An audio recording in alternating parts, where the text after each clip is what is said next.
people, I want to talk about something, and I don't want to bum everybody out right from the get go, but I think it's worthy of talking about. Um, if you've been watching the show for a while, you know that I have a dog. His name is Meatball, and there he is right there. And Meatball has passed. This is not a bit. It's completely true. And boy, now let me take my moment to just, yes. Last Thursday, we had to put Meatball down, and it was very peaceful and it was very lovely. And it was super, super hard. People have asked me, they've been like, well, how are the kids taking it? To which my answer has been like, relatively fine. They were upset for a few minutes, and then they were like, can we get a new dog? Which I'm not saying that my kids are sociopaths, but I do believe that they got through the grieving process. They sat with it, they acknowledged it, they had the weight of it, and then 15 minutes later, they're like, can we get a new dog? Or maybe a hamster? Now, I'll tell you this. I've had dogs my entire life in different ways. Sad stories with dogs. One time I came home from a family trip and my dad gave away my dog. My stepdad gave away my dog. You're going to pop up that alert, Molly? Is that alert coming up? It's too serious for alert. But all right, yes. Okay, so what can I say about this? Oh boy, oh boy. I will say this. I have never had to put a dog down. I've had plenty of dogs my entire life, and one dog died, another dog was given away, another dog I lost in a breakup settlement, not a traditional settlement, but she got the dog, and that was okay. And then that dog was actually given away. I don't even know where that dog is anymore. I grew up with like dogs on like not a farm, but we had like a bunch of special dogs. All this to say, it was very hard. It was very hard to do. I'll get out of this in 1 second. But let me say this. I wanted to say some words, and now I'm like, oh, what should I say? I don't want to be too boring with this. It really, really sucks. It was really, really upsetting to do. I love Meatball. He was only in my life for 3 years, almost 3 years to the day. He was a lot older than we thought, and we were lucky to be at home so much with him. So those 3 years felt like a lot because the kids weren't in school. We were home. Strike has happened. We were just spending a lot of time with Meatball. Molly has taken amazing care of Meatball. Meatball had so many amazing friends. Birdie was Meatball's friend. This was the first day that we got home from the adoption place, which is Priceless Pets. No one wanted to see this guy. He was too old and too big, and we had him. And I will say that one of the best things about this dog was he really was a family dog. He was a conversation starter. He was a dog that people knew in the neighborhood. And it was really hard to make the decision to put him down. And I just want to talk to anyone out there that is dealing with anything like that. The best advice I was given was a couple days ago. I talked to somebody, and they said to me, better 3 weeks too early than 3 days too late. And I really took that in as like the best piece of advice that I could possibly get. Meatball was sick. He wasn't getting better.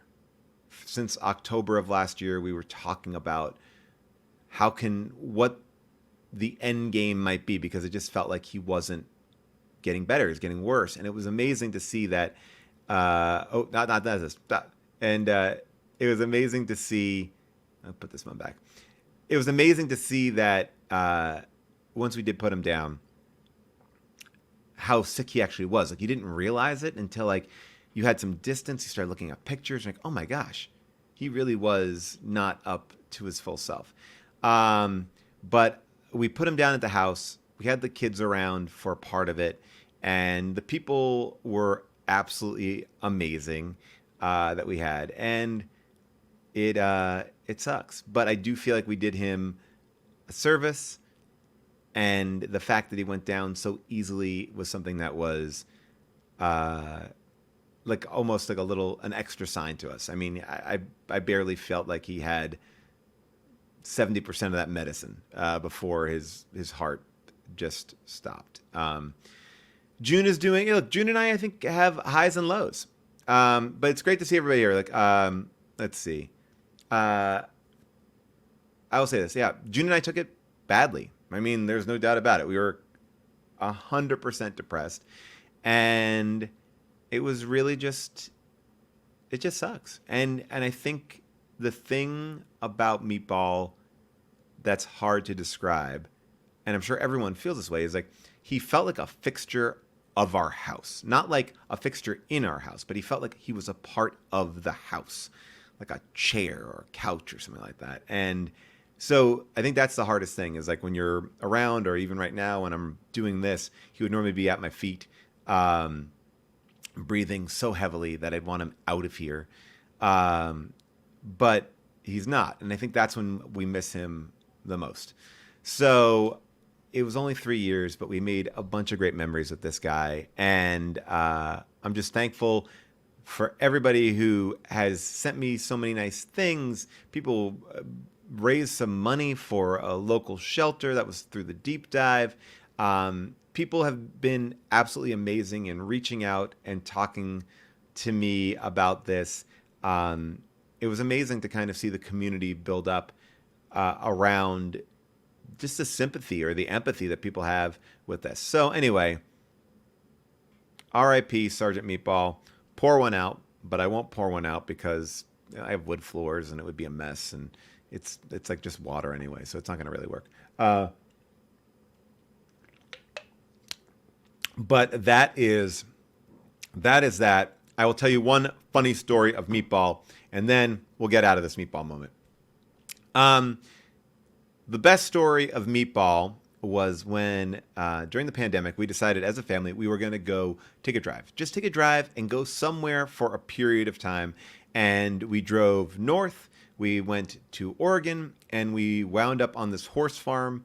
We rented this like Airbnb house, and it was on a horse farm. And Meatball had never seen horses before. Meatball was completely oblivious to horses. So when he was there, he thought these horses were just like very big dogs. And the way that Meatball was unafraid of these horses and kind of was corralling them was hilarious. He was constantly in fights with horses. A dog that never truly barked, never really got into it. He was picking fights with giant horses non-stop. And I'll always remember this 110-pound bulldog coming up to like show horses and being like, bring it, let's go. Like, I've never seen like that kind of energy from a dog. He clearly was not going to win that fight, but he was ready to bring it every single day. Meatball, I'll read what you're saying here. Meatball, he's a legend. He's a champ. Goddamn right. God bless Meatball. I'm happy that we got to take care of him for the end part of his life, and I'm sure people loved having him for the first part of his life as well. And so if you don't hear any more Meatball stories, that is why. I just wanted to share with you all, and that's why I wasn't here last week. I thought stupidly that I could do this show. I was like, I'll do this show. I would not be able to do the show. I was too upset. I mean, that's it. I could be upset. All right. So goodbye to Sergeant Meatball. Thank you for everybody for letting me just chat for a second about Meatball. And y'all you did get to meet Meatball through this Twitch. I felt like that's why I had to talk about it. I wouldn't normally talk about like family stuff, but Meatball, was family. And I'll show you one other good pic here. This is Meatball and Birdie. You see Birdie in the background. Meatball and Birdie were good friends. Molly would take care of Meatball when I was out of town. And there he is. Look at this. And I will say, Molly, that honestly, in these last two times that you took care of Meatball, Birdie was, around, Yeah. and man, oh man, I think that Birdie gave him like a little bit of Oh, like a boost, a little bit of an energy thing because he I'm happy wasn't to hear that. walking. Yeah, he wasn't walking. He wasn't like he would just go right outside the door, come back in, and I Yeah. feel like they had a good relationship. They seemed like they would always suss each other out. But did it get better? How was it for you? So, Absolutely. yeah, yeah, Yeah, absolutely. Because I think when they first met, like a couple years ago, she was very scared of him. He might have been scared of her, but he like has poker face, so yeah, yeah. I don't know. But she was very, and then I think she quickly learned like, oh no, he's just a really sweet doggo. And Yeah, Meatball is like he's a little bit of that pit where not pit. He's a little bit of that bulldog where he's a little Mhm. stubborn. I think he has his space, and if dogs respect his space, he seems pretty cool. But he actually felt like he surpassed that with Birdie. It felt like they were a little bit more Yeah, partners in crime. I think so. I mean, as partners in crime as both Meatball and Birdie, because she's stubborn in a different way. Yeah, But I think like if the three of us were walking down the street, I'd see people cross like over, like across cross the street, and I'm like, I don't know if you're crossing the street because you're scared of the big dog, because he's like the least threatening out of the three of us. This is the one you have to look out for because she'll bark at anybody. Meatball's a love, and I don't want to talk to any humans ever. So, I mean, Meatball would irritate dogs by staring at them too oh much. Like yeah. Meatball didn't know personal space, so I learned early on with Meatball that keep the interactions with him and other dogs short Mhm. because he would just wind up staring at a dog or staring at a dog's penis until that dog is like, "Hey, get away from me." So Listen, I have the exact. This is why I love Meatball so much. Is I have the exact same experience of staring at dogs' well, you genitals. have to. Well, Yeah, thank you, Molly, for all the good care you took of thank him, and you. Thank just you a for li- sharing him with us. I mean, honestly, I learned so much from that guy, and I think I'll still continue to learn a lot from him. he's a good one. He's a good one, Yeah. and we'll have a special spot for him in our backyard.